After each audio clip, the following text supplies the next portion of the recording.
Фильмді Әл-Асқар Әл-Шериф Ислам зерттеу академиясының кеңесі бекітті.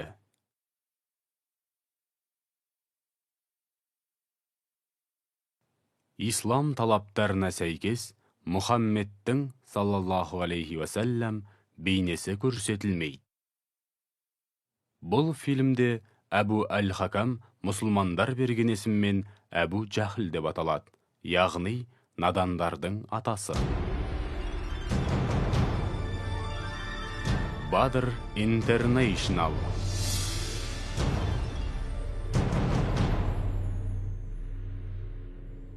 Сихам Испердің құрметіне.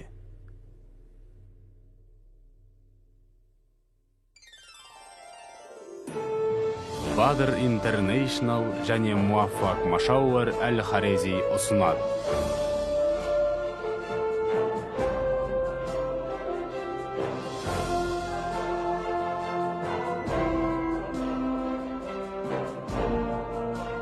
Мұхаммед соңғы пайғамбар. Оған Алланың игілігі мен сәлемі болсын.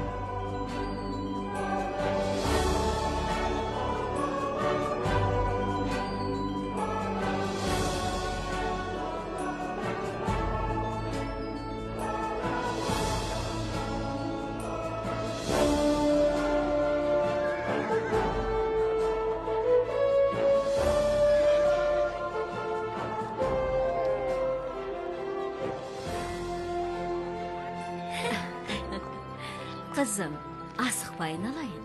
Қойымның жынын сатсам, көп пайда табам ғой, е? Иншалла, қызым. Не сатып алсам екен? Бұрын ақша жұмсап көрмеп ем.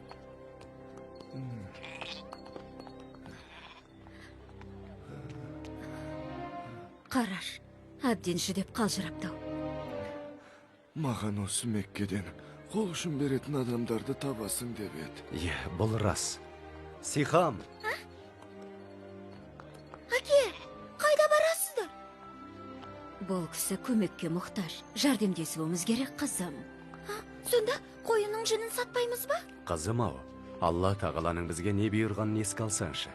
Ол ата-анаға жақсылық істеңдер, жақындарға, жетімдерге, міскіндерге қамқорлық жасаңдар деп ескертті емес пе? Егер олы жаратушымыздың әмірін орындамасақ, онда бұл оған қарсы шыққанмен бірдей ғой. Мұсылмандар мейірбан болуы керек.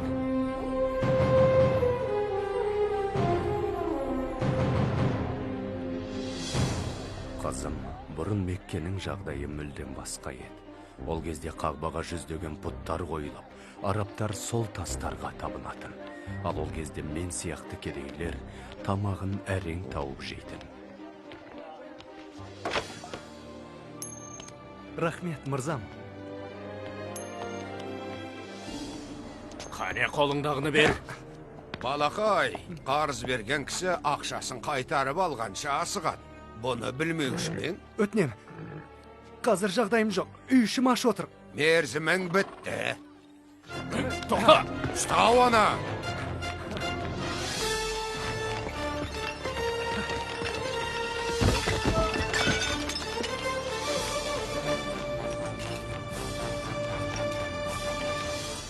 Меккеге хош келіпсіздер.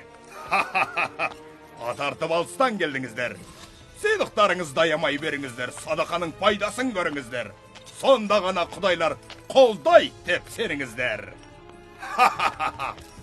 Мұнасыныз? Я Узза, барымды да нарымды да саған арнадым. Садақамды қабыл ет. Ей Сумая, саған құлшылығың үшін емес тазалық үшін ақ төлейміз. Міне шартыраптан халық қажылыққа келіп жатыр. Құдайлар жалтырап тұратын болсын. Қасиетті киелі Мекке, сені халқым сүйеді Мекке, ұрпағымның назары сенде, бар қызықтың базары сенде. Ақшамды бердім. Енді тез болжап бер. Сабыр ет, Зухайыл. Киелі жебе дәл болшау үшін асықтырмаған абзал. Қане. Зухайыл, таңдауың өте жақсы. Семсер жасайтын ұстаны әлі де алда барбай бер. Жебенің айтуынша сені ешкім ұстай алмай. Ғажап. Мама, Умая, құлдардың мықтысын сен ғана жақсы таңдайсың. Өтінем мырза, мені босатыңызшы, жалынам. Мұны сатып алам. Біләл. Бауырым, біліп қой. Тәнің сатылғанымен жаның сатылмайды. Рух қашанда азат.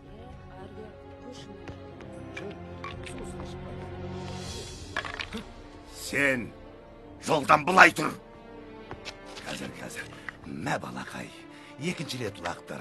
Бірақ есіңде болсын, ұтылсаң менің құлым боласың. Мә ұста.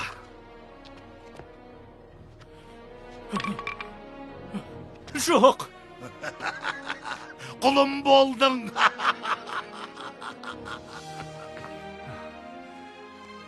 Рахмет сізге. Қане кет бұл жерден, жолама маған.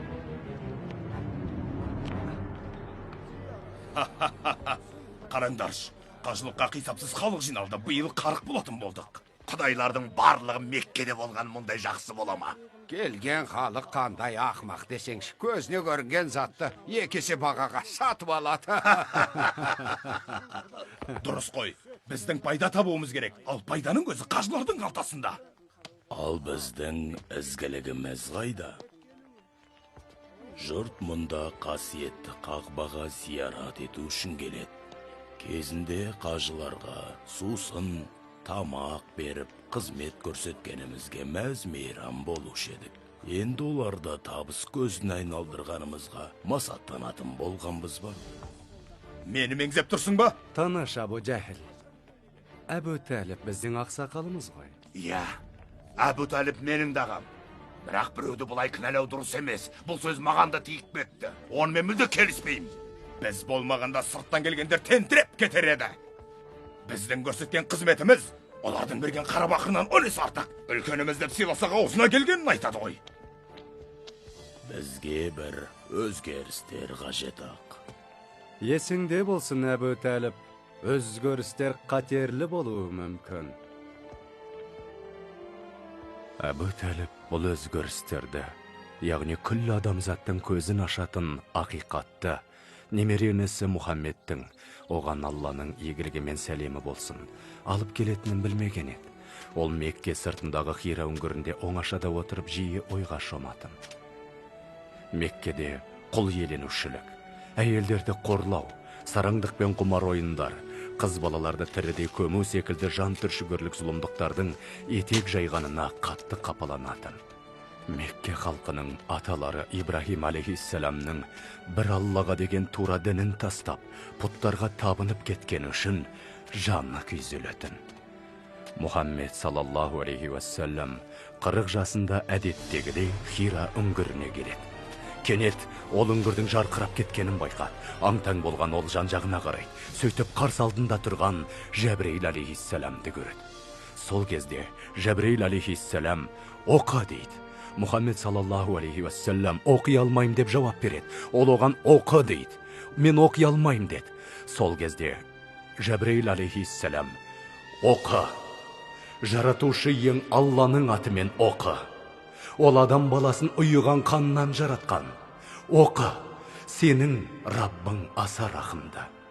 Ол адамға қаламмен жазуды игертті. Ол адамзатқа білмеген нәрсесін үйретті. Осын айтып Жәбірейіл алейхиссалам ғайып болады.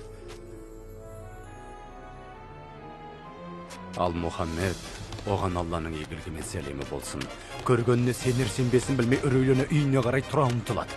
Таудан асығыс түсіп келе жатқанда алдынан тағы Жәбірейіл алейхиссалам шығып: «О Мұхаммед, сен адамзатқа жіберілген пайғамбарсың, ал мен Жәбірейілмін» деді. Ол көзін басқа жаққа аударып, қай жаққа қарамасын, Жәбірейіл алейхиссалам алдынан шығып: «О Мұхаммед, сен күллі әлемге жіберілген пайғамбарсың, ал мен Жәбірейілмін» деген сөзді қайталаумен болды. Осы көргенінен қатты тебіренген Мұхаммед саллаллаху алейхи уассалам жан ұшыра үйіне қарай жүгіре жөнелді. Қорқыныштан дір-дір етіп, ол әйелі Хазіреті Хадишаға: «Мені көрпемен бір көші» дей берді. Өз-өзіне келген соң болған жағдайды айтып: «Елес көріп, есімнен тана жаздадым» деді. Хадиша анамыз оны жұбатып: «О Мұхаммед, сені Алла тағала ешқашан қорғылмайды. Өйткені сен мейірімдісің, жалған сөйлемейсің, әлсіздерге қол ұшын бересің, мұқтаждардың қажетін өтеп, қиыншылықта сабыр етесің» дейді. Сосын Хазіреті Хадиша анамыз немере ағасы Урақа ибн Науфалдан кеңес сұрауға барады. Ол қарт кісі зағип болса да, Тәурат пен Інжілден біраз ілімі бар жан еді. «Мұхаммед, жаратушының жіберген елшісі. Халық оның елшілігін мойындамайды. Оған жала жабады. Ол Меккеден қудаланатын болады. О, шіркін, мен сол уақытқа дейін өмір сүрсем ғой, оған көмектесерем». Хазіреті Хадиша анамыз Мұхаммедтің салаллаху алейхи уассалам пайғамбарлығына қалтқысыз сенген еді. Сөйтіп ол ең алғаш иман келтіргендерден болды. Осыдан кейін ислам дінін өзгелер де қабылдай бастады. Мұхаммед халықпен жасырын жиыны түзіп жүр деген қауесет естідім. Қойшы, Әбу Жәхіл. Дегенмен ол бір нәрсе көгіттеп жүр. Оның не екенін біле алмадым. Асыранда ұлы Заид пен бауыры Әли соның жолын ұстанады дейді. Оны тек туыстары мен құлдар ғана тыңдап жүр емес. Бәрібір тоқтату керек. Айтшы, не үшін? Не үшін? Жат нәрсені насихаттаған үшін. Тыңда, егерде оған ергендер байлардан болса, үйреткен ілімі қауіпті болса, онда өзім мағоларға қара бұлтты төндіререм. Бірақ Әбу Жәхіл, бұл Мұхаммед қой. Құдай ақы, ол сенімді, әрі адал адам. Осылайша адамдар ислам дініне 3 жылдай құпия түрде шақырылған еді. Осы уақыт ішінде мен де мұсылман болдым. Балам, бұл қауіпті емес пе? Анашым, сен оны тыңдауың керек. Тездетейік, Жәлилә. Тезірек кіріңдер. Бүгін адам күндегіден көбірек жиналды. Алла жар болсын.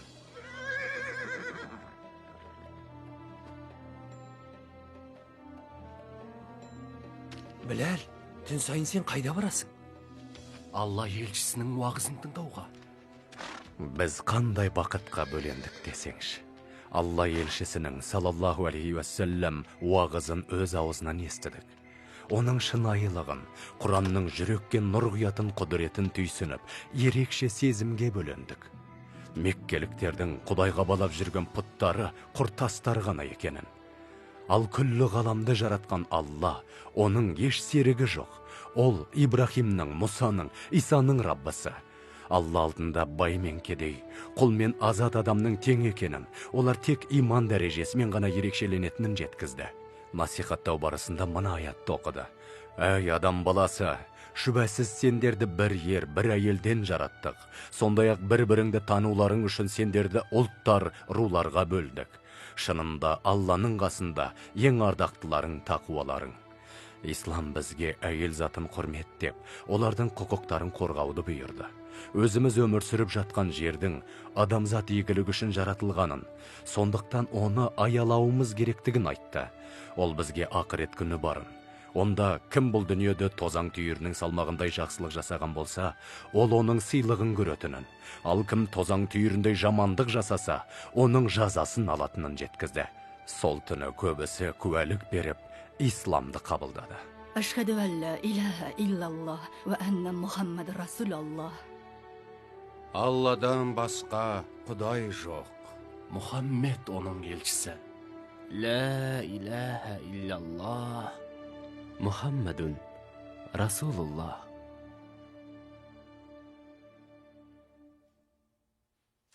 Бауырым, айтсам еш сенбесің. Пайғамбар Алла тағаланың алдында барлық адамдар тең деп айтты. Мен оған ертіп бар. Мұхаммедтен келер қауіпті айтпап бедім. Иә, қауіпті екен мен де сездім. Оны дереу тоқтатуымыз қажет. Бұл қолдарыңнан келе қоймас. Не дейді? Біләл, бергел, соққыға жығады. Тәнімді қинаған мен жанымды бағындыра алмайды. Рух азат. Олай болса, жаныңды сонда қалдыр да, тәніңді бер алып қаш. Мұхаммед туралы не білгенің бар, айт. Пайғамбар екеніне сенем. Пайғамбар? Естідің бе? Ол қолдарыңды азғырған екен. Сен құдайлардың жазасынан оңай құтыла алмассың. Мұхаммед, сендердің құдайларың жай ғана тас, олар пайдасыз деді. Пайдасыз? Пайдасыз. Босағадағы қол құдайларың пайдасыз жай тас деді. Еш зияны жоқ деп жүрген Мұхаммедтің ілімі туралы енді не айтасыңдар? Әбу Таліп, бауырыңыз бізге қарсы үгіт айтып жүр. Маған оның сөзін тыңдап, әңгімелесуге мұрсат беріңдер. Алласын насихаттай берсін, біздің құдайларымызда не шаруасы бар? Жағдайды ушықтырмаңдар. Оның уағызын тек кедейлер мен құлдар ғана тыңдап жүр емес пе? Жоқ, оларға Мекке мырзаларының бірі Әбу Бәкір де қосылды. Ол Мұхаммедтің досы. Оған сеніп соңына ерді. Ол бір ғана адам ғой. Жоқ. Бұл алғашқа ұшқан, от өршімей тұрғанда, дереу оны сөндіру керек. Дұрыс. Мұхаммедтің өлімі халыққа кең тарайтын болса, құдайларымызды күл талқан етеді. Сосын Қағбаға қажылық жасауға ешкім келмейтін болады. Ал қажылыққа ешкім келмесе, біздің күніміз қараң.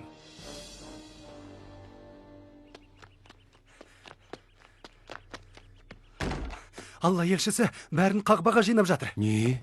Меккеге жау шапты ма? Білмедім, жылдам. Сумая, тездет, Қағбаға қарай. Ясир, тездет. Мұхаммед ескерту жасайды. Не болып жатыр? Біле алмадым.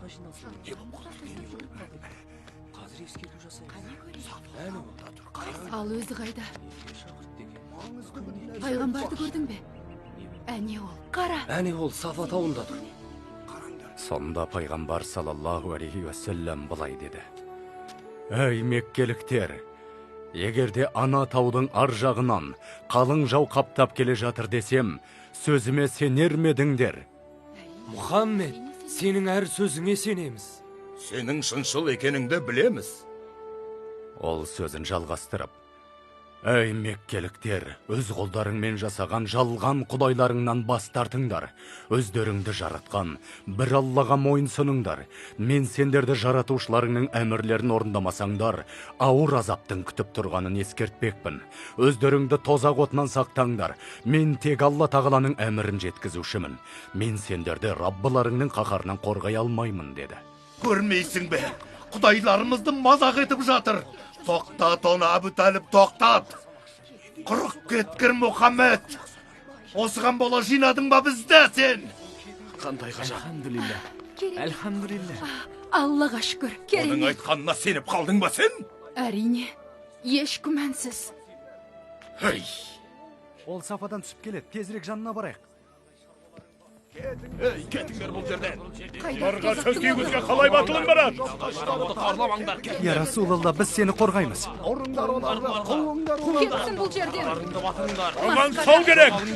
Иықтарыңды біріктіріңдер. Алла елшісін қорғаңдар. Қаттырақ ұстаңдар, бауырлар. Қолдарыңды ажыратпаңдар. Біләл, асықпасаңшы. Алланың елшісі исламға ашық шақырған екен, енді мен де ашық ере бастаймын. Бұл не таға? Жоқ, мүмкін емес. Менің қол астымдағы қолы мұсылман болғаныма. Тәнім сізге тиесілі болған мен, бірақ жаным... Тоқтай тұр. Ойыңды табай. Жаным азат демексің бе? Жоқ, жаным да құл боп жаратылған. Бірақ сенің емес, бір Алланың. Осы орайда қателестің. Жаның да, тәнің де маған тиесілі. Ойың да, тұла бойың да менікі, ұқтың ба? Қане, айт. Мұхаммедтің дінінен бас тартам деп айт. Жаным саған тиесілі деп айт, қане. Айт, Біләл, айта салшы. Алладан басқа құдай жоқ. Жалғыз құдай сол. Ал Мұхаммед оның елшісі. Солай ма? Қазір азапталғанда не айтатыныңды көрейік.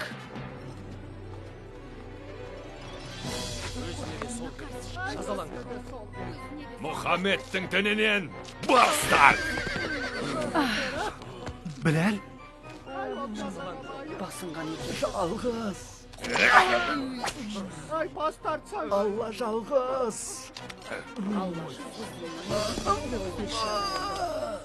Өлгенше осы халде боласың. немесе дінімізге қайта ораласың. Қане, жайыңнан қайт деймін. Алла жалғыз, Алла жалғыз. Қайт! Умайы, мені саған Әбу Бәкір жіберді.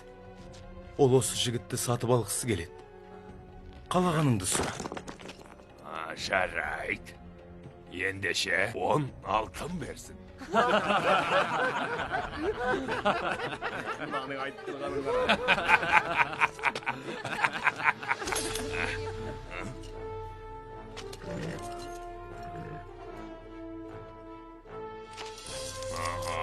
Сауда сәтті өтті деп тұрған боларсың. Мына сөзімді Әбу Бәкірге жеткіз. Мына қара бақырға да татымайтын құлға 3 алтынның өзі көп болар еді. Құнына 100 алтын сұрасаң да ол берер еді.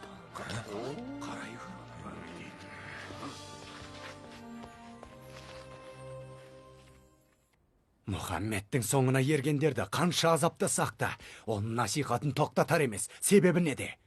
Бір ғана жауап бар. Ол Құранға жүгінеді. Не? Әлгі айтып жүрген ертегілерін айтасың ба? Өзі ойдан құрастырған сөз ұйқастары ғой.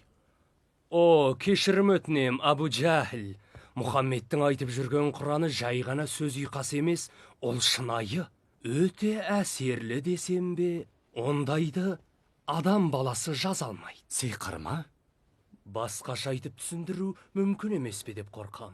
Олай болса, бізге қарсы ойластырған сиқырын дереу тоқтатуымыз керек. Әбу Талиб, сіздің сыйлы кісі екеніңізді білеміз. Алайда, Мұхаммедтің ісін тоқтат деп бірнеше рет өтініп едік қой. Ал сіз қол қусырып қарап отырсыз. Ол Мекке халқының шырқын бұзуы мүмкін. Ол бұрын араларыңдағы араздықты тоқтатып татуластырып еді. Сонда сен оның ақылдылығын айтып мақтап ең Әбу Жахіл. Қағбаны қайтадан қалаған кезде, қаратасты орнату құқығына ие болу үшін бір-бірімізбен қырылысып қала жаздағанбыз. Сол кезде Оны несін айта бересің? Әбу Жахіл, Тоқтат оны. Әйтпесе өзіміз-ақ бір амалын табармыз. жоғал. Енді Құрайыштардың бір-бірімен қырылысқанын қалайсың ба? Барғане. Міне, жағдай ушығып барады, Әбу Талиб. Меккеде қан төгілуі мүмкін. Өтінем сенен, бауырыңмен сөйлесіп көрш. Меккенің тыныштығы үшін онымен сөйлесіп көрейін.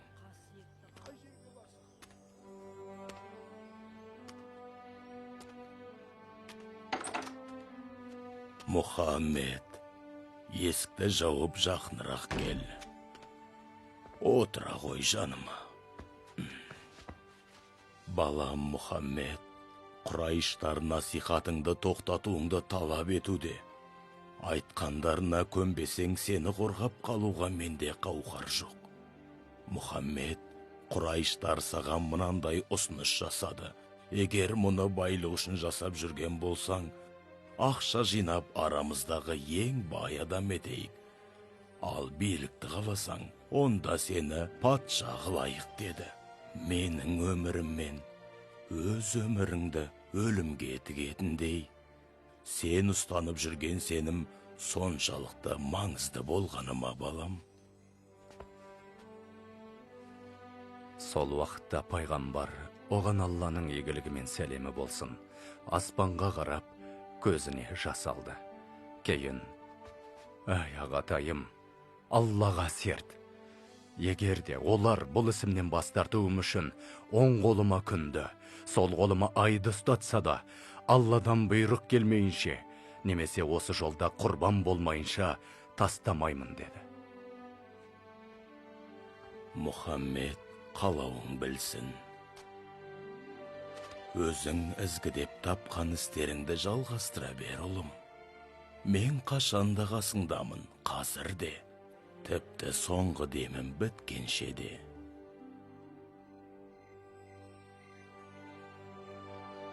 Тыңдаңдар, Мұхаммед біздің бауырымыз. Қандай жағдай болмасын оған қолдау көрсетуіміз керек. Не? Неге? Бүкіл меккеліктермен бір адамға бола жауласуымыз керек пе? Өйткен ол біздің бауырымыз. Және жазғыратындай ол еш жамандық жасаған жоқ. Мәртебелі Хамзаның өзі келді. Қылышты шебер игергенің мұндай жақсы бола ма? Жуықта Мұхаммед қылыш қолдануға мәжбүр етеді. Ал мен оған ермеймін.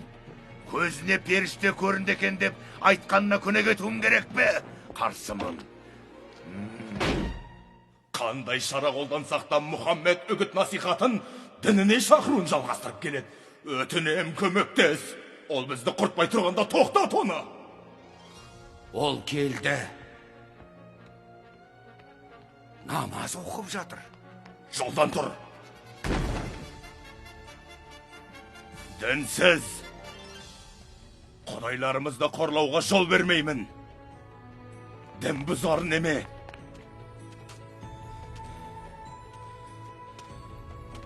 Түк болмағандай кете бермексің бе?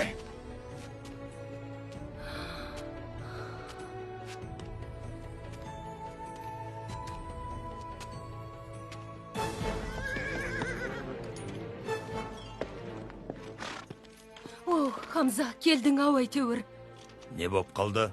Бауырыңа не болғанын көрсең ғой. Әбу Жахил оны елдің көзінше әбден балағаттап масқаралады. Ал ол не істеді?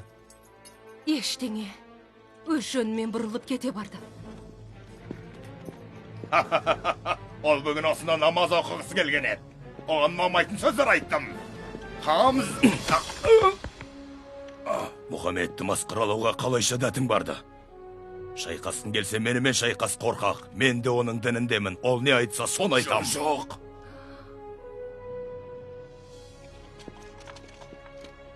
Мұхаммедтің дінін қабылдағаныңды білмеппін. Дәл қазір қабылдаймын.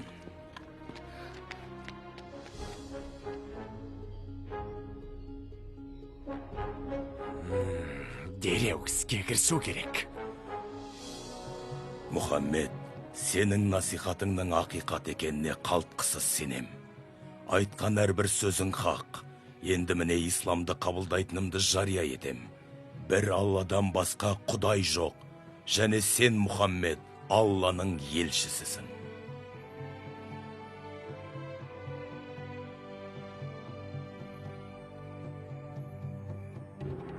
Ұстаңдар оларды! Қане, келді, кел. Тимеңдер бізге.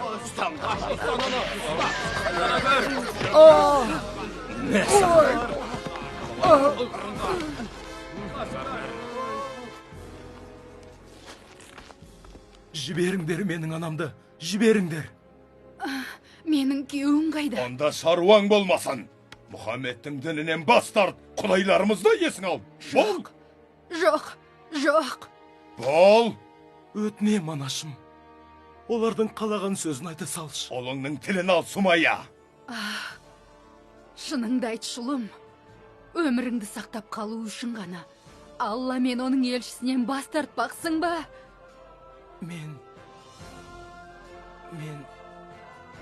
Ал мен бас тартпайым.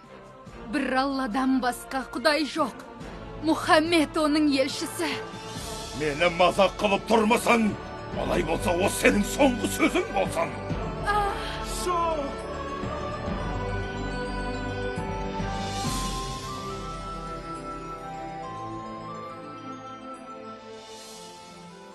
Олар исламдағы алғашқы шәһиттер еді.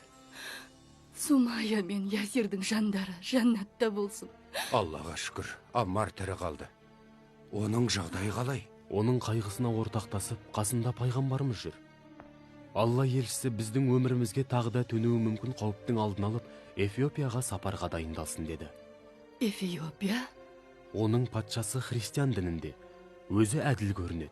Бізге елінде тұруға рұқсат етуі мүмкін. Баратын адамдарды басқаруды маған тапсырды. Көмекке мықты жігіттер қажет. Ұлым, бара ғой, бізге бола алаңдама.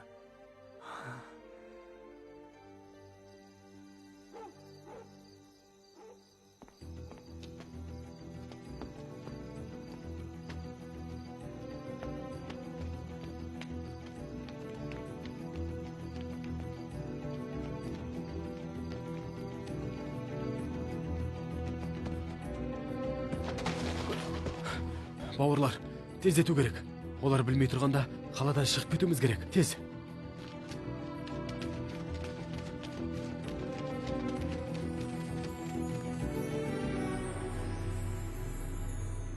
Ендігі Эфиопияға жетіп те қалған шығар. Халидке айт, жігіттерді алып ізіне түссін. Жер жұтып кетсе де тауып әкелсін, жазасын береміз. Меккеде бүлік шығарғанның қалай болатынын көрсетейік.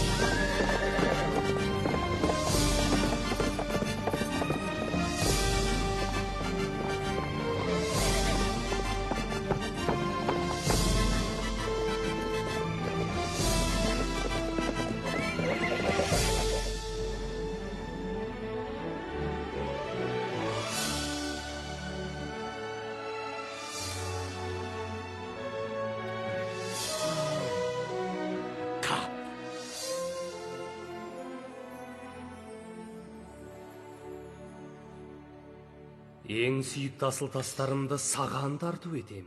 Бұл сенікі. Енді мені жомарттығым үшін жарылқа. Па, не деген жылдамдық. Сенің Эфиопия патшасын танитыныңды білем. Дұрыс, ол ескі досым ғой. Жақсы, бұл сыйлық соған.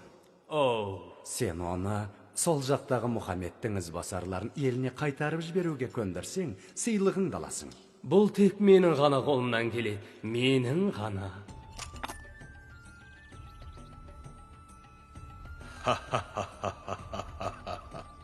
Сенімен қайта қауышқаныма қуаныштымын.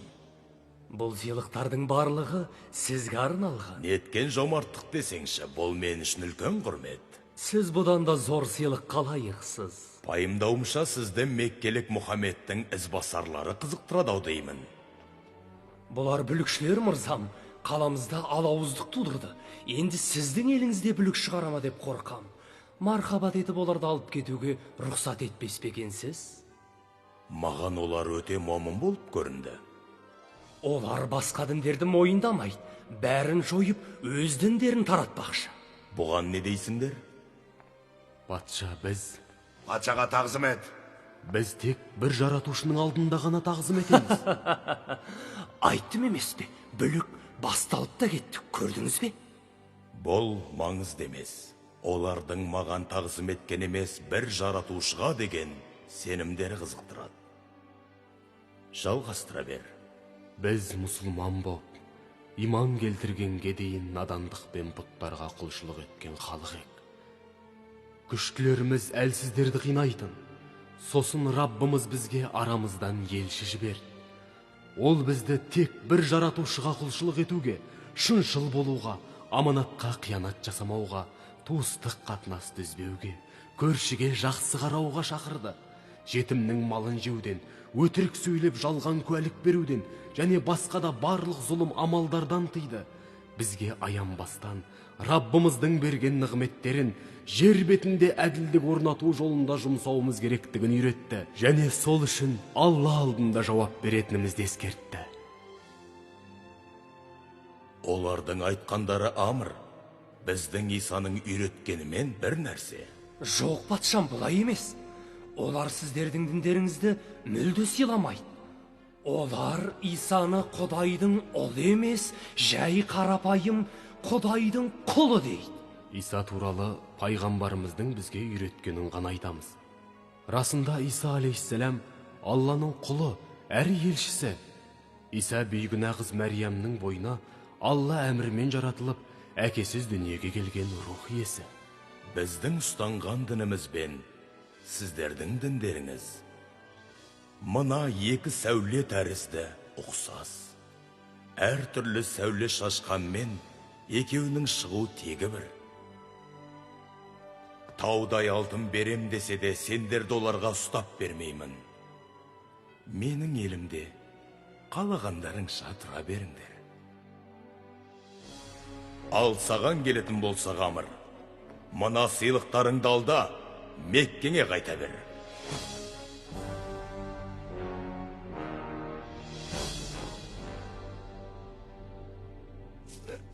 Абу Хакам! Абу Хакам!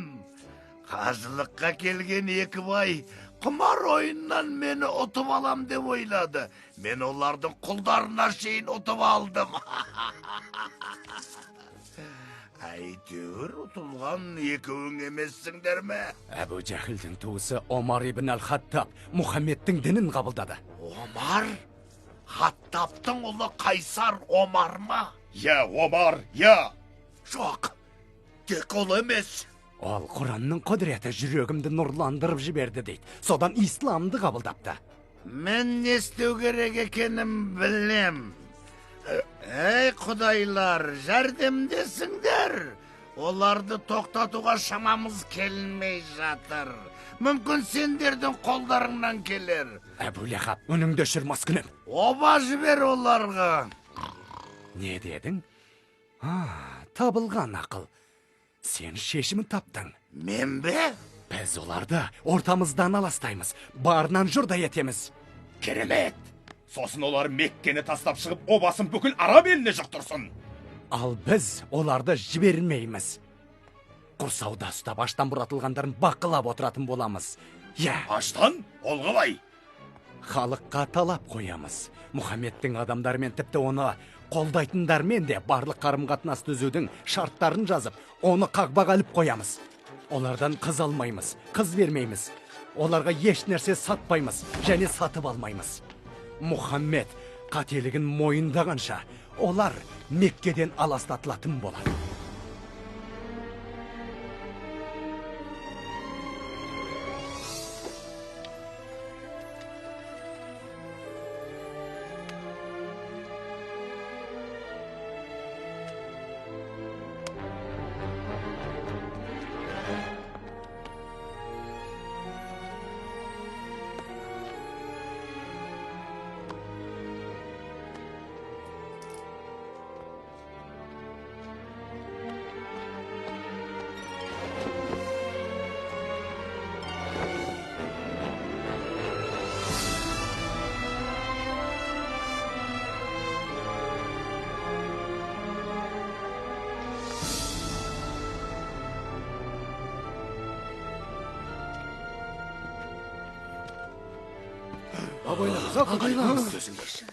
Қабая.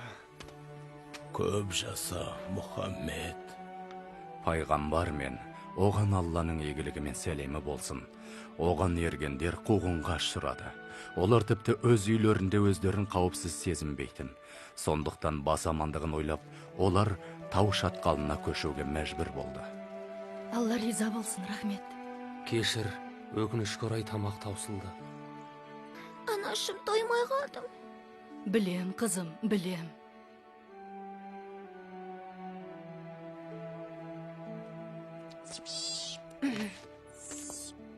Әке, бер қараш, Эфиопияға барып Маликті іздесек қайтеді.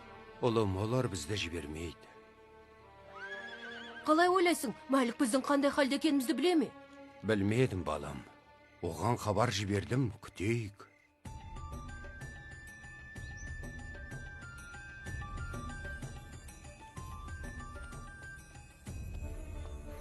Жалғыз өзіңе баруға болмайды, Малик. Қиналасың ғой. Үй ішім ашығып жатқанда мұнда жай барақат жүре алмайым.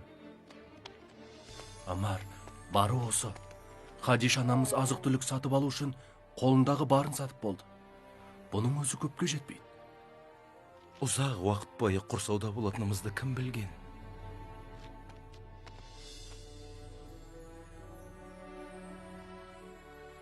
Я Расулалла, жүрек жалғап алыңыз. Бізді үнемі сабырлыққа шақыратыныңызды білем. Бірақ денсаулығыңыз күннен күнге нашарлап барады. Біздің қамымызды ойлап, тамақтан бас тарта беруіңізге болмайды ғой.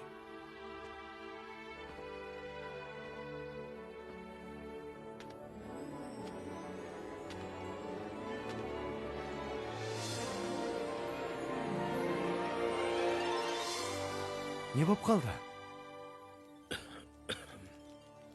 Мұхаммедке айт. Мен оның сәлемін Құрайыштарға жеткіземін. Сырқаттанып қалдыңыз ба? Бәрі дұрыс, алаңдама.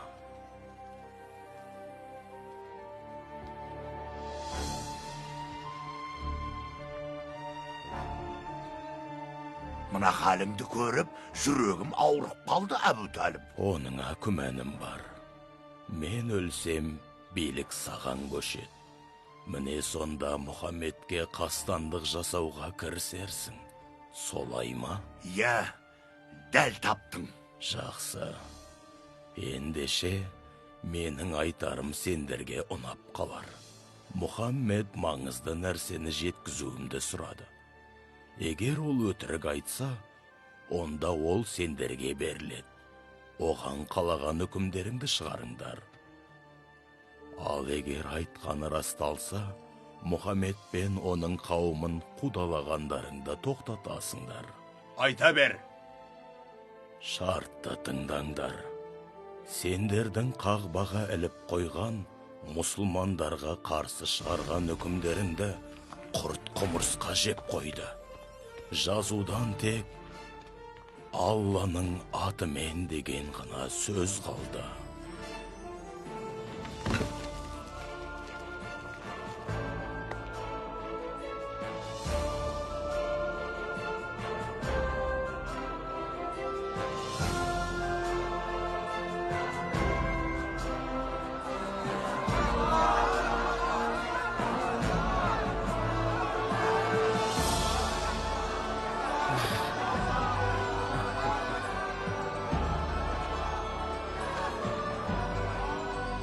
Мәлік, ұлым. Анашым. Оралдың ау әйтеуір. Раббымыз бізді қайғыдан арылтты.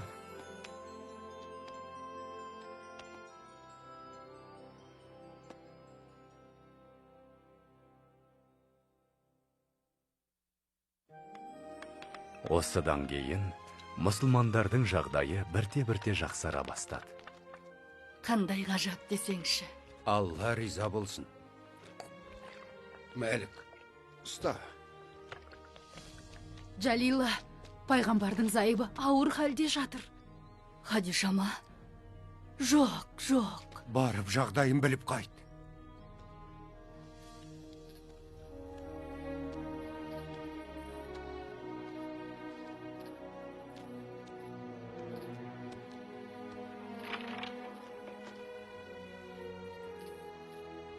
Одан айырылып қалдық.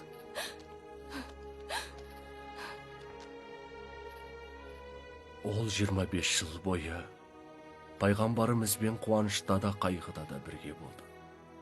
Иман келтірген алғашқы мұсылман да сол еді.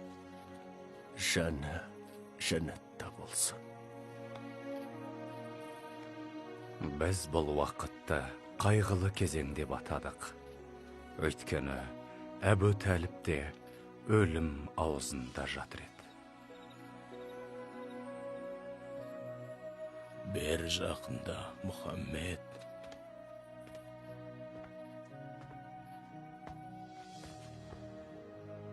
Құрайыштар мен көз жұмбай тұрып, бір нәрсені өтінді. Маған сөз беруім керек. Олардың діндерін және өздерін жайына қалдырамын де, ұлым. Бізге қарсыласқаныңды қойсаң, саған еш қастандық жасамаймыз. Сонда пайғамбар саллаллаху алейхи уассалам келісем деді. Естідің бе? Ғажап, көрдің бе? Ол келісті. Ол әлі сөзін жалғастырып, тек менің бір шартым бар, соны орындасаңдар, күллі араб елі мен парсылар сендердің құзырларыңда болады. Айта бер. Сендер пұттарыңнан бас тартып, Құдай жалғыз, ол Алла тағала деп куәлік беріңдер.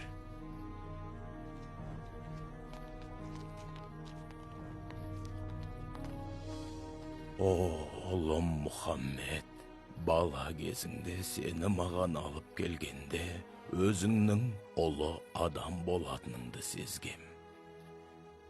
Ұлым, сен шынында ұлы адам болдың. Солай, ұлым, солай.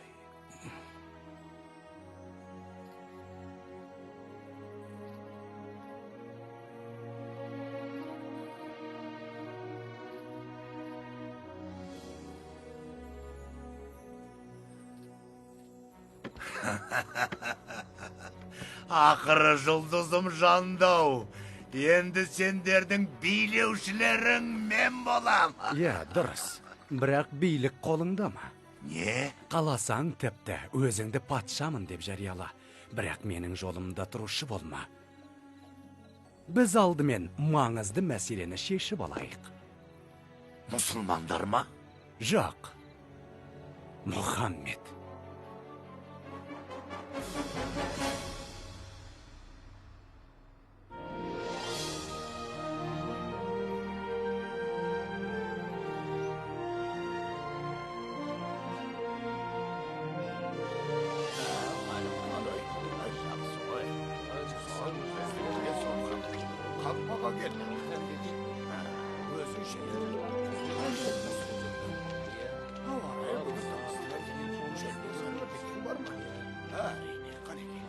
Олардың емін-еркін намаз оқығандарына қарап жайбыраққа тұра алмаймын. Сабыр, Әбу Жәһіл. Қылыштың жүзімен тоқтата алмаған ісімізді қызыл тілдің құдіретімен тоқтатуға болады. Ақындарды меңзеймісің? Иә, олар халықты Мұхаммедтің дінінен бас тартуға үгіттеп жүр. Тіпті Әбу Лахабтың өзі ділмәр болып кетті. Тыңдаңдар, алыстан келген бауырлар.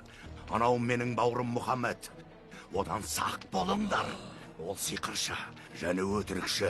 Ол өзін пайғамбармы деп жариялады. Сөзі жұмсақ болған мен көксегені бәрімізге патша болу. Мұхаммед бізді тұтқан діндерің жалған. Құдайға санап жүрген пұттарың жай ғана тас. Сендер адастыңдар деп құстан алайды. Ол мұнымен бізді ғана қорлап қойған жоқ. Бұл сөзімен ата-бабаларымызға тіл тигізді. Оның айтуынша біздің ата-бабаларымыз адасқан, әрі надан болған көрінеді. Айтыңдаршы, біз осындай қорлыққа көнуіміз керек пе? Бұлай жалғаса беретін болса, соң соғысқа барады. Қиын қыстау кезде Әбу Тәліп жәрдемдесетін еді. Енді баратын жеріміз де жоқ. Біләл, сен бісің? Иә, сен кім боласың? Мен баромын. Былтыр Ясриптен пайғамбардың насихатын тыңдауға 12 адам келбек. Ясриптен, есіме түсті. Біз исламды қабылдадық. Жан тәнімізбен. Естідің бе? Ясриптен 12 мұсылман исламды қабылдапты. Жоқ, 100 адам. Біз пайғамбардың Ясрипке көшкенін қалаймыз. Бұл біздің... Тыныш. Қазір сөйлесе алмаймыз. Алла елшісі сендермен Ақаб алқабында кездеседі. Бүгін түнде.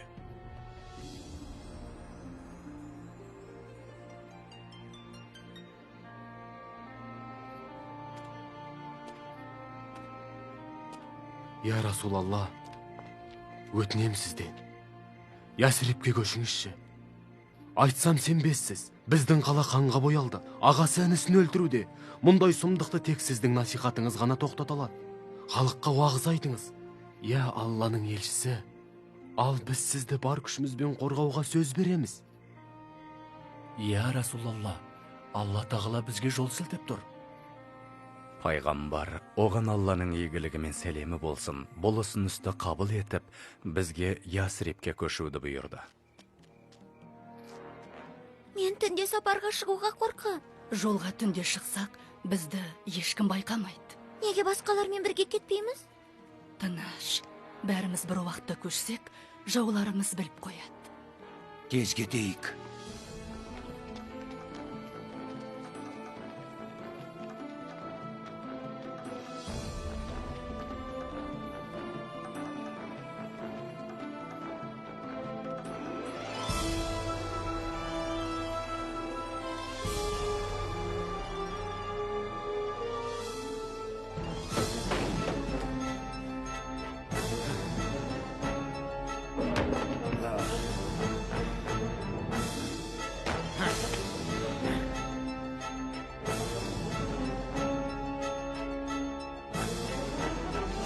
Мұсылмандардың көбі көшіп кетті.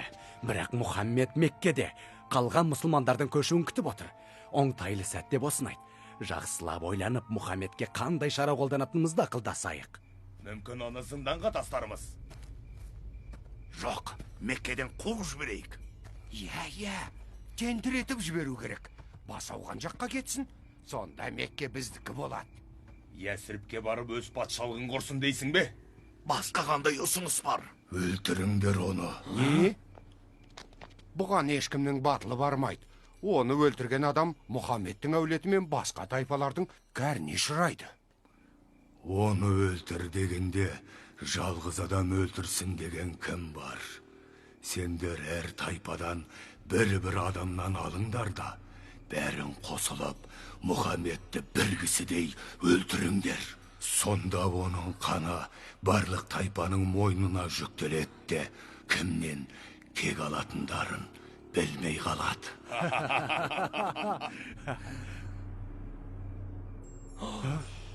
Тыныш. Сол түні пайғамбарымызға саллаллаху алейхи уассалам Жәбірейіл алейхиссалам келіп, бүгін түнде үйіңді түнеме деп ескерткен еді.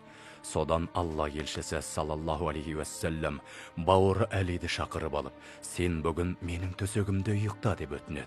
Ол Әлиге еш зиян болмайтынын білген еді. Ол үйінде бастаймыз ба? Қазір емес. Намаз оқу үшін сыртқа шығады, соған дейін тоса тұрайық. Сол кезде... Пайғамбар, оған Алланың игілігі мен сәлемі болсын, түнімен сәжде етіп, жаратқаннан көмек сұрайды. Сөйтіп құдіретті Алла тағала пайғамбарына қастандық жасауға келгендердің көзін перделеп, ұйықтатып тастады.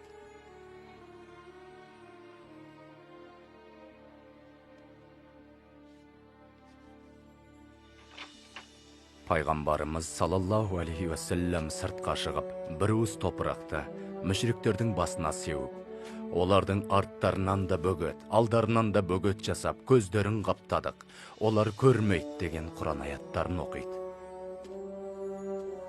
Пайғамбарымыз саллаллаху алейхи уассалам досы Әбу Бәкір екеуі Меккенің төменгі жағындағы Сәуір тауындағы үңгірге барып тығылады.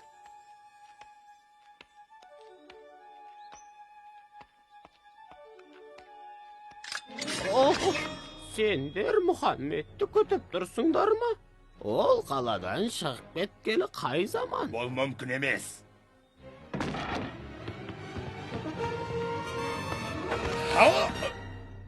Қайда кетті? Мұхаммедті ұстап әкелген адамға 100 түйе беремez. Іздеңдер оны.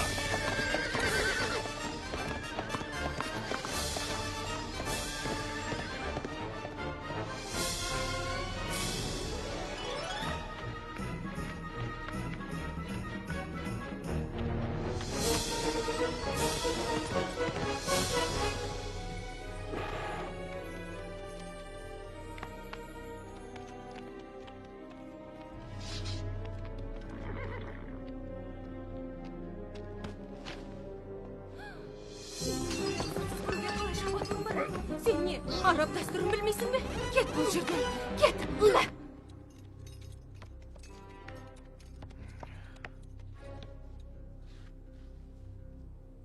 Оң жаққа. Сенімдімісің? Еш күмәнім жоқ. 1-2 сағаттан кейін сендердің 100 түйелерің менікі болады.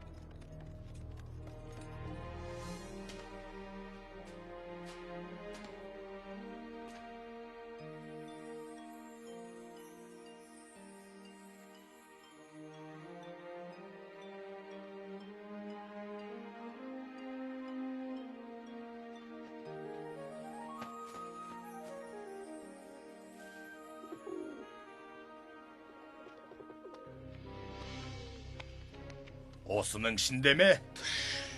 Адам іздері көрінбейді ғой. Ол үңгірдің ішінде. Мынаған қара, өрмекшінің торын бұзбай ішіне қалай кірмек? Көгершінің ұясы да сол күй тұр. Мұнда ешкім жоқ, ақымақ неме?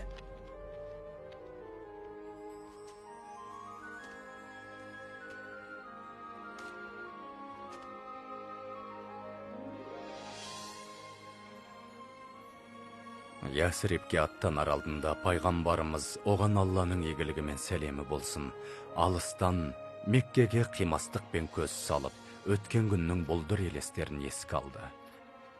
О балаларымның кіндік қаны тамған жері, жұбайымның дүние салған жері. Алла тағала жаратқан жер бетіндегі маған ең қымбат, ең ыстық мекен сенсің, қасиетті Мекке. Егер өз халқым мені қудалап, қуғынға ұшыратпағанда, сенен басқа жерден пана іздемес едім, деді.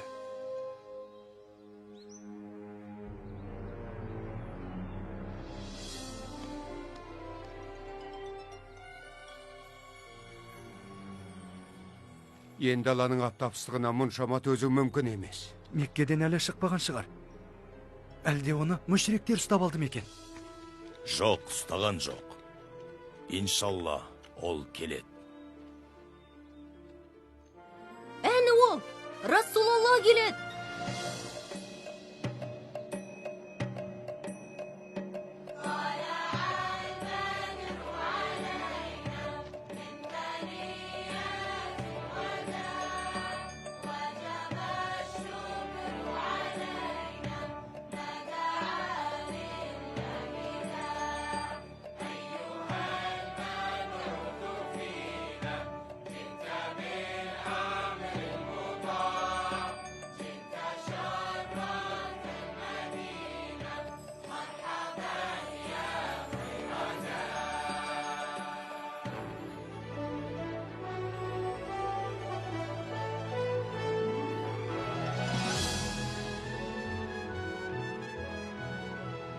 Біз емін еркін құлшылық еттік.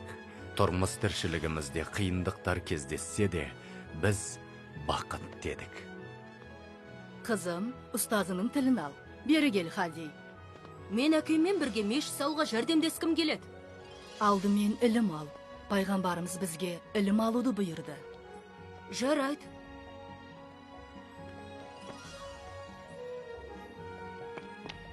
Ассаламу алейкум. Уағалейкум ассалам. Мен сендерге көмектесуге келдім. Алдымен сабаққа бар. Уассалам. Ол Алла. Біреу ақ. Алла. Мұңсыз. Қандай жақсы оқисың. Енді мешітке барсам бола ма? Рұқсат, балам. Ол туылмады. Туылмады. Әрі оған ешкім тең емес. Ұстаз, мына сыйлығымды қабыл алыңыз. Алла разы болсын. Жараса кетті. Я Расулалла, маған беріңіз. Сіз пайғамбарсыз ғой, дем алыңыз. Жоқ, сіз дем алыңыз, мен тасиын. Пайғамбарымыз салаллаху алейхи уассалам мұсылмандардың бір-біріне өзара бауыр екенін айтып, бізді бір-бірімізбен жақсы қарым-қатынас жасауға баулады. Сондай-ақ Ясриптің әрбір тұрғынының нәсілі мен дініне қарамастан тең құқылы, бейбіт өмір сүру үшін қажетті ереже тәртіп қалыптастырды.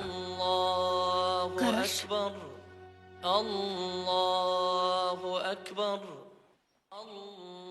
Не болды екен? Ол бізді намазға шақырып жатыр. Аллаху акбар. Ашхаду ан ла илаха иллаллах. Ашхаду ан ла илаха иллаллах. Анашым, біз дүниедегі ең бақытты жандармыз ба? Ал өзің қалай ойлайсың? Бақыттымыз деп санайым. Солай. Мұсылмандардың панасы, пайғамбардың салаллаху алейхи уассалам қаласы болған Ясриб Мәдина деп өзгертілді.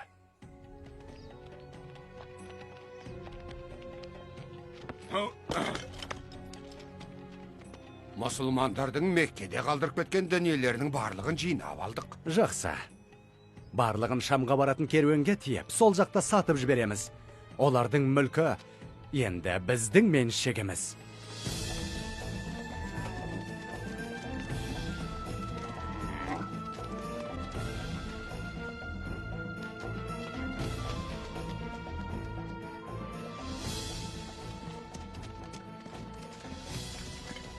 Я Расулалла, Әбу Суфиян Шамға баратын керуенге біздің дүние мүлкімізді тиеп, сол жақта саудаға салмақшы. Олар қоржындарын алтынға толтырып қайтатын болды. Я Расулалла, Сенің зорлық зомбылыққа қарсы екеніңді білеміз. Алайда қайтадан аштыққа ұшырамақпыз ба? Өз мүлкімізді қорғауға қақымыз бар шығар. Сонда пайғамбар оған Алланың игілігі мен сәлемі болсын сахабаларына. Керуенді күтіп алуға жолға шығыңдар. Алла қаласа өздеріңе тиесілі мүлікті қайтарып аласыңдар деді. Мұхаммед әскер жасақтап сенің керуеніңді талқандауға шығыпты. Дереу Меккеге аттан. Жедел түрде әскер жіберсін. Мына қазынаны сақтап қалуымыз керек. Тездет. Шу жануар! Біз бағытты өзгертіп, үйге теңіз арқылы жетеміз.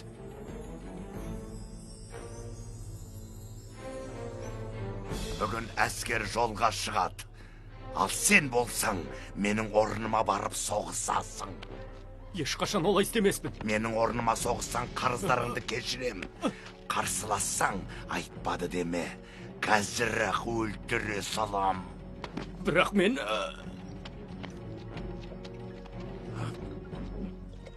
Бұл не?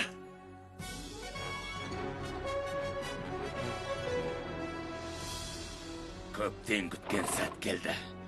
Алға!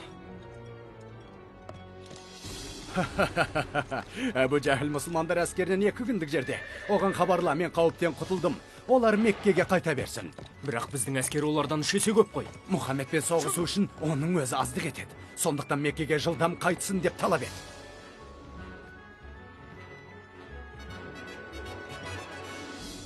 Құдайлардың атымен ант етем. Ит арқасы қияннан құралақан қайту үшін келгем жоқ. Мұхаммед өлгенше жаным тыныш таппайды. Пайғамбарымыз оған Алланың игілігі мен сәлемі болсын. Жау әскерінің саны бізден басым екенін білген кезде кеңес құруға сахабаларын жинады. Мен де басқалардың пікіріне қосылам. Алла елшісі соғысуға рұқсат етсе, біз соғысамыз. Сол кезде пайғамбарымыз саллаллаху алейхи уассалам былай деді. Құдіреті күшті Алланың атымен аттаныңдар. Шындығында Алла бізге не керуенді, не соғыс алаңындағы жеңісті уәде етті.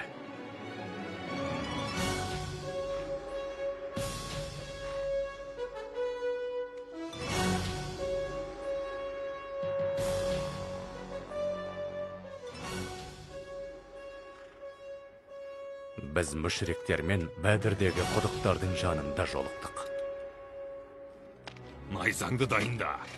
Қасымда бол, бірақ алдымен маған әлгі шек сырын Біләлді тауып бер, Біләлді. Шайқас соғыс ережесі бойынша басталды. Хамза 2 жауынгерге алға шығуды бұйырды. Убайда, Али,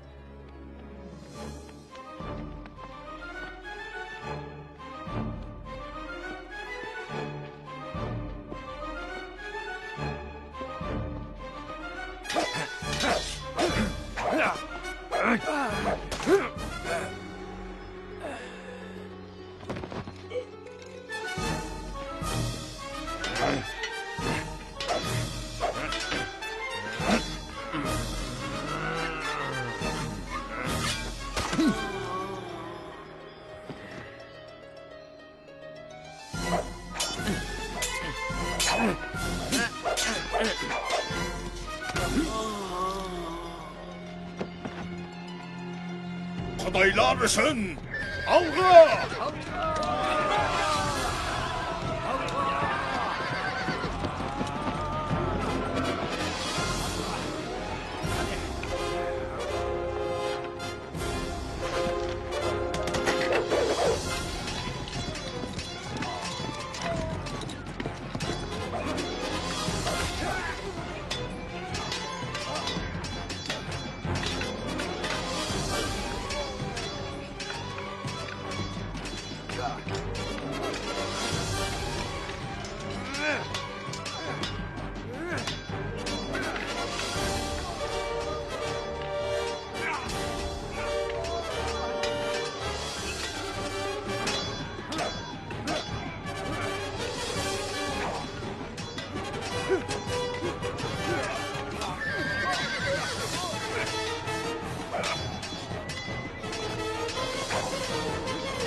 Өстері арыстандай айбарлы екен.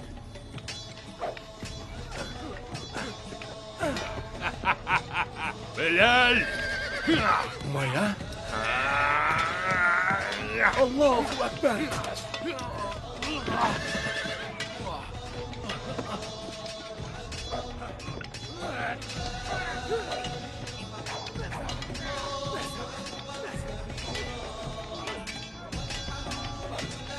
Soğusunlar! Soğusunlar!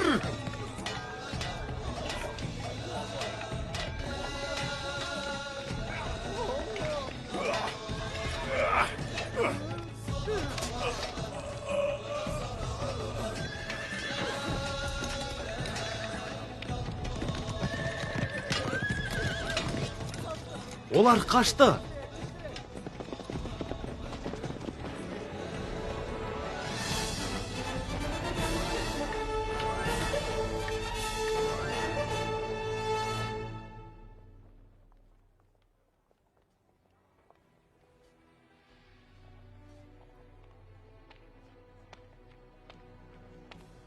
Әбулахаб, Оралдың ба? мен қарызымды өтедім. Ұста, біліп қой, шайқас кезінде Құдай Мұхаммедтің әскеріне жақтасты. Тоқта, қайда барасың? Тоқта, өтінем сенен. Көмектес маған, өтінем.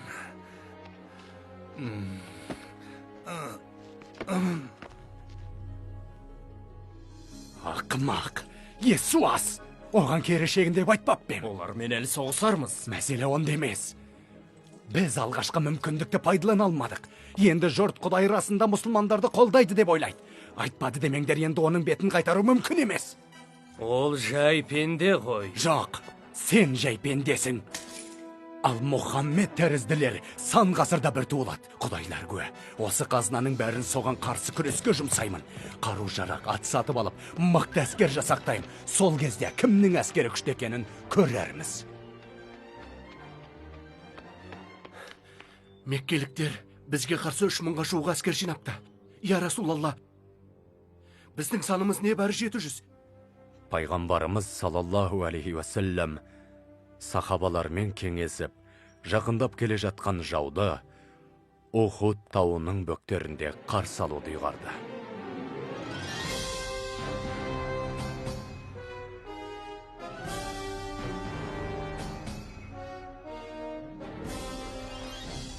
Я Расулалла, біз дайынбыз. Аллах елшісі, сендерге шайқаста жеңсек те, жеңілсек те хабаршы келмейінше, тасада қорғап тұруларыңды әмір етті.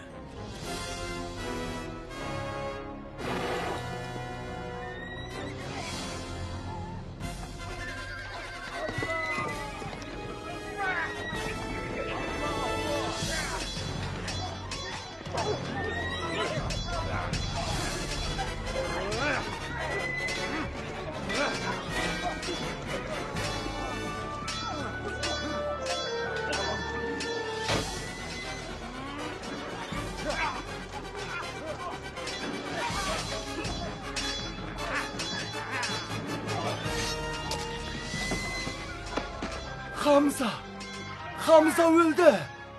Алға!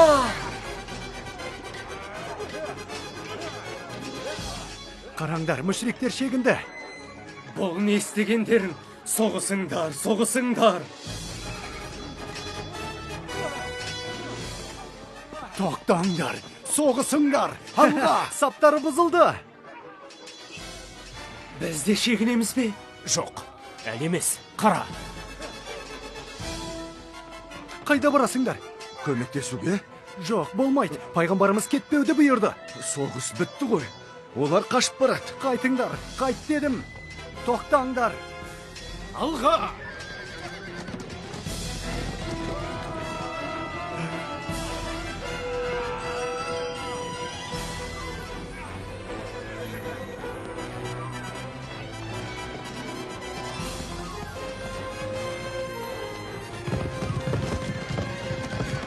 Сақтаныңдар.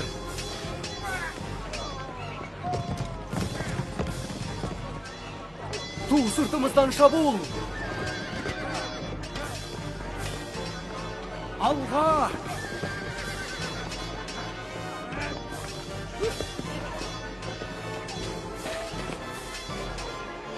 Сақтаныңыз!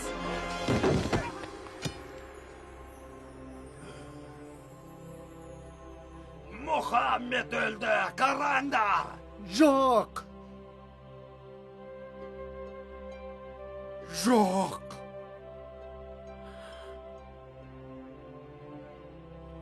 Жоқ.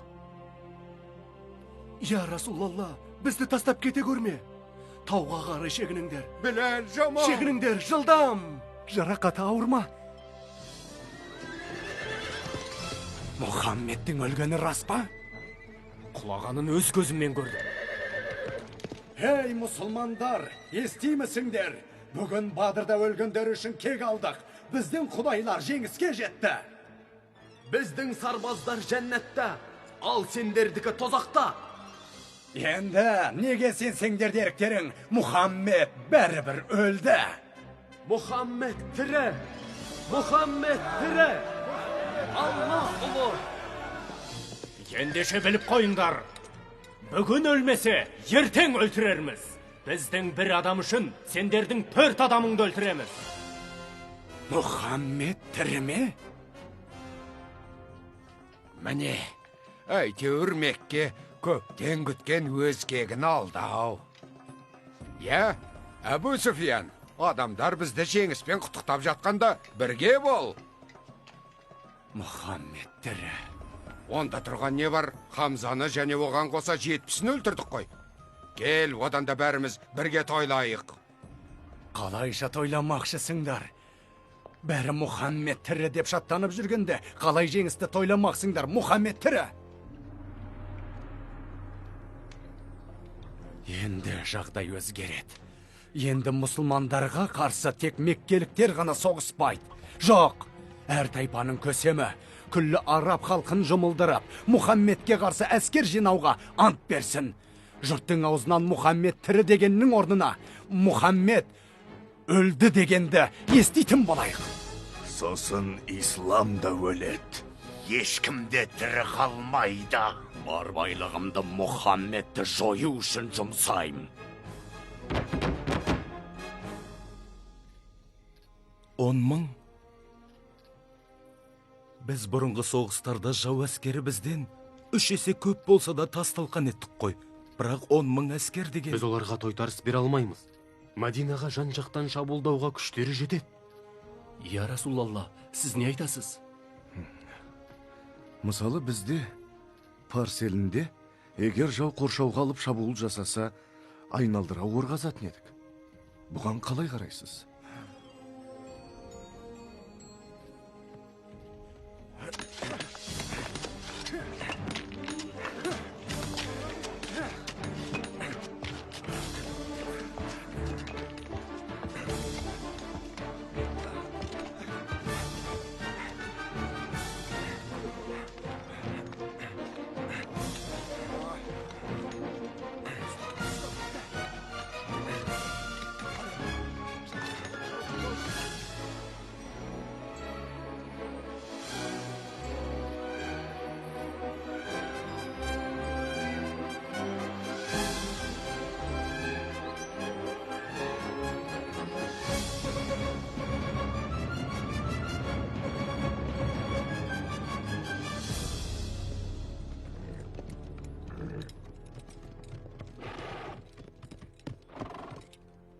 Бұл не тағы? Араб жерінен бұрын соңды мұндай орды көрген емеспін. Бізге күте тұру керек. Тезірек бір амалын тауып, арғы бетке өтіңдер, жылдам. Болыңдар тез.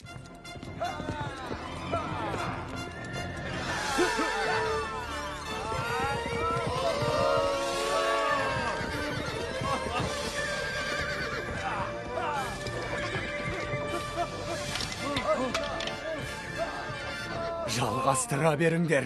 Мырза, әскердің жартысына топырақ төгіп жол салдыр, жартысы ордан секіріп өтуге тырыссын.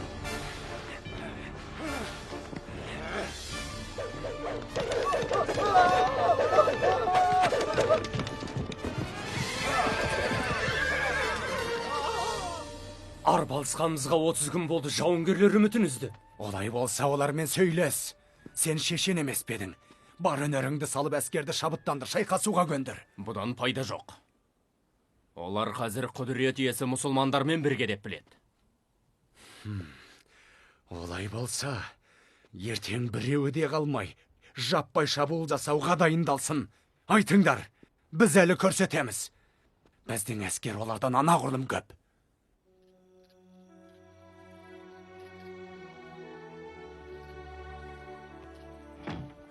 Бәрі бір Алланың қолында. Жаудың бәрі ордан өте алмайды. Әйткенмен бірен сараңа қалаға кіріп кетсе, мына таспен атқылаңдар. Тасты терезеден лақтырамыз ба? Ие. О, жағам, мен қорқам. Қорқпа. Алла өз дініндегілерге жәрдем береді.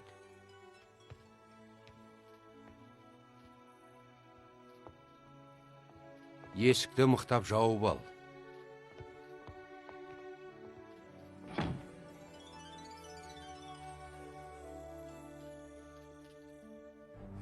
Енді міне, құдіретіңді көрсететін уақыт келді. Сол түні пайғамбар оған Алланың игілігімен сәлемі болсын, Раббымызға былай деп дұға қылды. О адамзатқа даналық кітабын түсірген есепке жүйрік Алла. Мұхаммедті өлтіріп, оған ергендердің барлығын талқандап құртып жібер. Уа жаратушы ем, мына ру тайпаларды жеңіліске ұшырата көр. Я Хубал, сен үшін арабтардың ұлықтарын жинадым. Бізді қолдай көр. Уа Аллам, олардың күлін көкке шұрып, жермен жексен ет.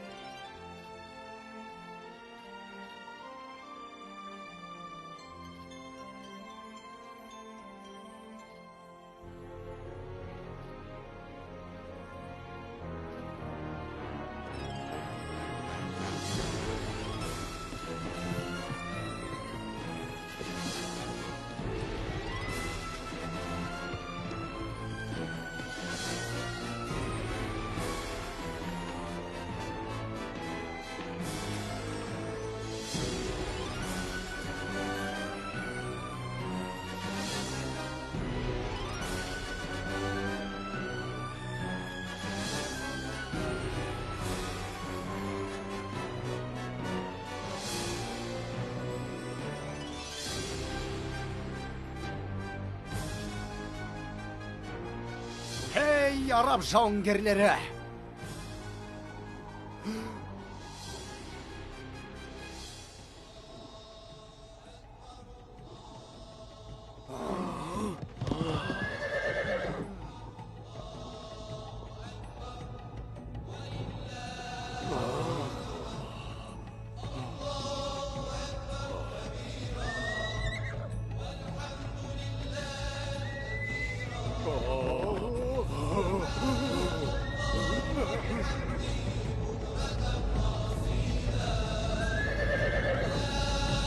Kaçpanglar, birbirine mıknatıslanlar.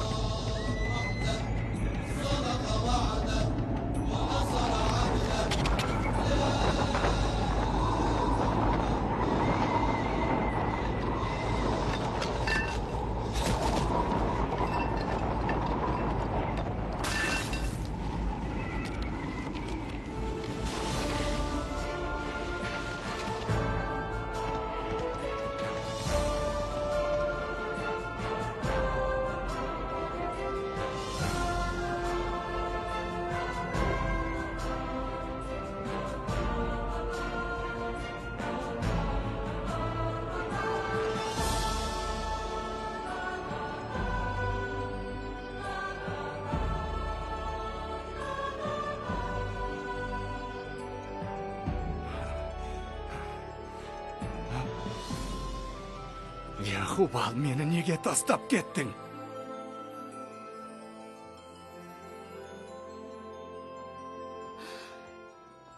Алла тағала бізді құтқарып қалды.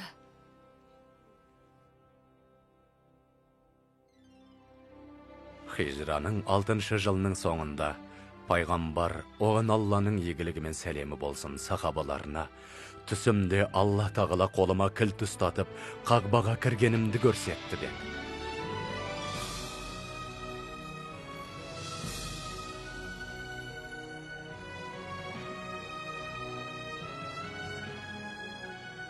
Біз қасиетті қағбаны тәуап етуіміз үшін кіші қажылыққа дайындалуымыз керек деді. Ол осында келе жатыр. Еш қару жарақсыз. Біздің бейбіт құлшылық етушілерге қару көтермейтінімізді олар жақсы білет. Дәстүрді сақтамаса ғараптардың бәрі бізді жаншып тастайды. Құрып кетсін олар. Бәрібір түк істей алмаймыз. Бұл айдан анық. Не? Мұхаммедтің Меккеде емін еркін қажылық жасағаны масқара ғой. Басқа амал жоқ. Амал жоқ. Оларды Меккеге кіргізбеу керек. Оларға Сухайлды жіберем. Бейбіт келісім жасасын, бастысы мұсылмандар Меккеге кірмеу керек.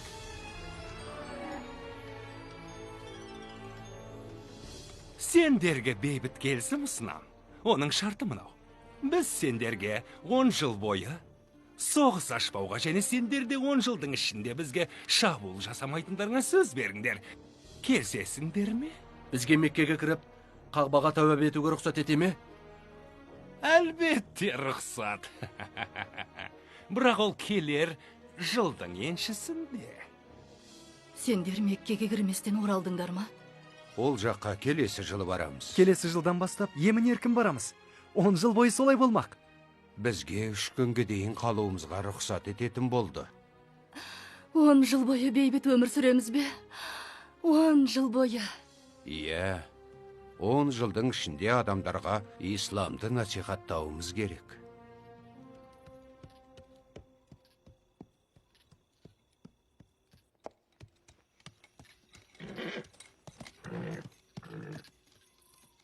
Алға!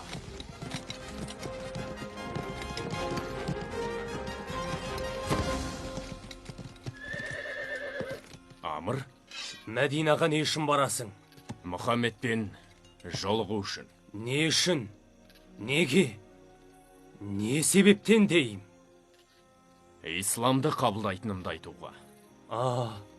Өлдіру үшін екен деп ойласам. Сен не, оны қорғап тұрсың ба? Біз бұдан бұлай жоққа шығара алмаймыз. Ол расында Алланың елшісі.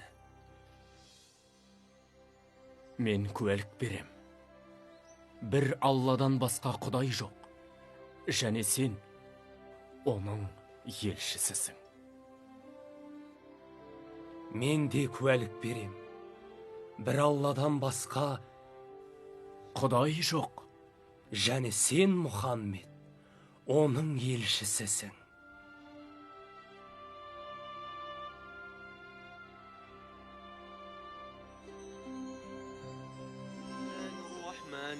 الرحيم آمن الرسول بما أنزل إليه من ربه والمؤمنون كل آمن بالله وملائكته وكتبه ورسله لا نفرق بين أحد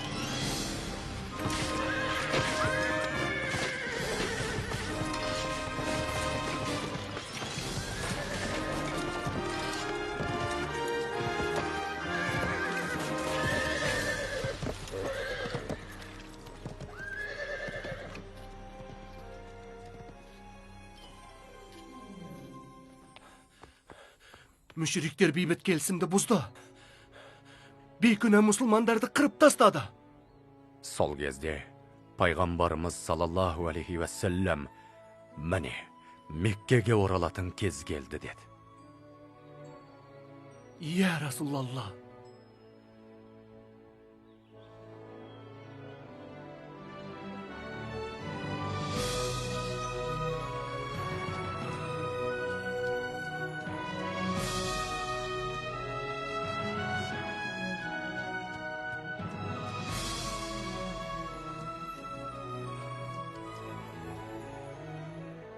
Я Расулалла, біз дайынбыз. Бауырлар, Меккеге!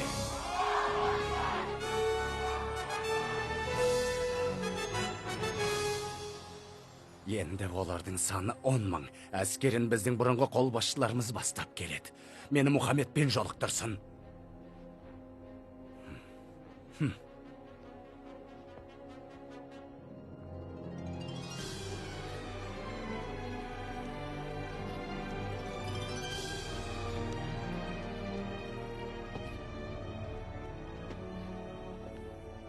Тоқта, қайда барасың? Мен Мұхаммедпен жолығуға келдім. Не үшін? Қаруыңды көрсет. Қане? Тап қазір қару кезенетіндей ақымақ емес шығармын. Бұрын қару көтергенде ақылды мен. Мен өзім бойсынып келдім. Ренжімеңіз.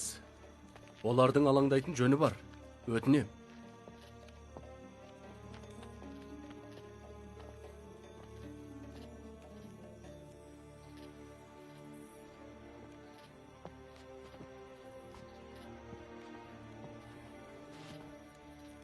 Кешір бізді. Сендерге қатыгездік танытып, әділетсіздік жасаппыз. Тонадық, қинадық, және қан төктік. Бұдан бұлай саған қарсы шықпаймыз, және қарсыласа да алмаймыз. Сонда Алланың елшісі салаллаху алейхи уассалам Меккеге бейбіт түрде кіретіндерін, ондағылардың бұдан бұлай бейбіт өмір сүретінін, және Мекке ислам рухымен гүлденетінін айтты. Мен де осылай боларына сенгенмін, және сенің алдыңда куәлік берем. Шынында бір Алладан басқа Құдай жоқ. Және расында сен, о Мұхаммед, Алланың елшісісің.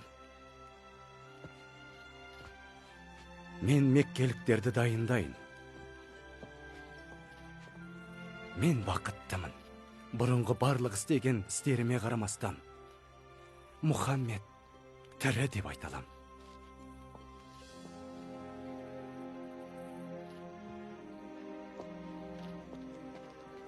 Байлар да, кедейлер де Алланың алдында тең. Қашан да солай болсын.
Бауырым, Аллаға шүкір, енді сенің тәнің де, жаның да азат.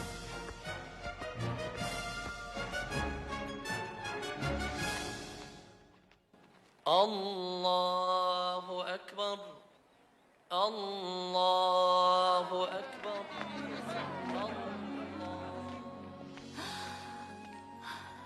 Аллаға шүкір, әйтеуір үйге оралдық ау.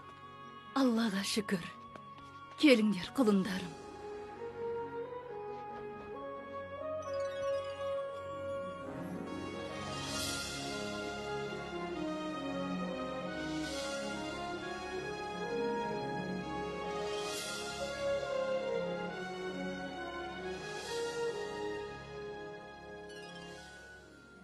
Міне осылайша ислам жеңіске жетті. Сол жеңіске жету жолында мұсылмандар еш нәрседен аянбады. Бірнеше жыл өткен соң Мәдина қаласында пайғамбарымыз салаллаху алейхи уассалам дүние салды. Ол 63-те еді. Ол қарапайым өмір сүрді, мұқтаждарға көмек көрсетуді қолынан келгенін аямады. Одан айырылу біз үшін үлкен қайғы болды. Шіркін, пайғамбармен кездесіп, сөздерін өз аузынан естігенімде ғой. Бірақ ол өшпесіз қалдырды. Ислам мәңгі. Ата, енді қайда барасыз? Мен білмеймін. Мен білем, осында қаласыз да Меккеде жұмыс істейсіз, иншалла. Сіздің қолыңыздан келеді. Өте әдемі екен. Менің тоқу шеберлігіме тең келетіндер жоқ. Бірақ керекті құрал жабдықтар мен қой жүніне мұқтажбын. Егер де жүн тапсақ, Құрал сайманның бәрі дайын. Иә, расында. Ендеше, менің қойымның жынын алыңдар. Жоқ, қалайша, ол сенікі ғой. Жоқ, мен оны сізге сыйлайым.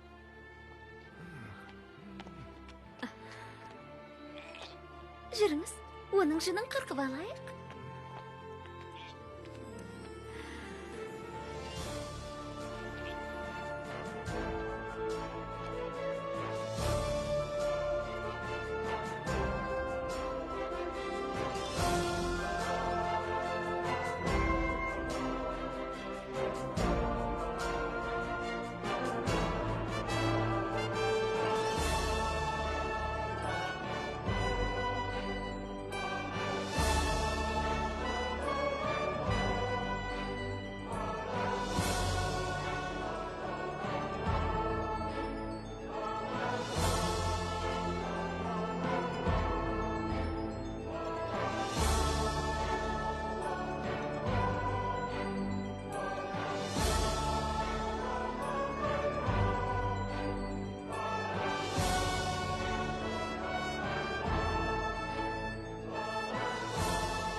Фильмді қазақ тіліне аударған Асыл арна телеарнасы. Редакторы Шорабек Бәтейұлы, Гүлбахрам Жебесін. Оқығандар: Азамат Қанапия, Төлеубек Аралбай, Бақытжан Әлпейіс, Руслан Исабекұлы, Мәлік Ағырбеков, Ержан Жарылқасым, Мұхаммедәли Болатұлы, Күнсұлу Тұрғынбек қызы, Бағдагүл Бексұлтан қызы, Айгерім Байберген және басқалары. Дыбыс режиссері Бағлан Омар. Дубляждың режиссері Айжан Жамши.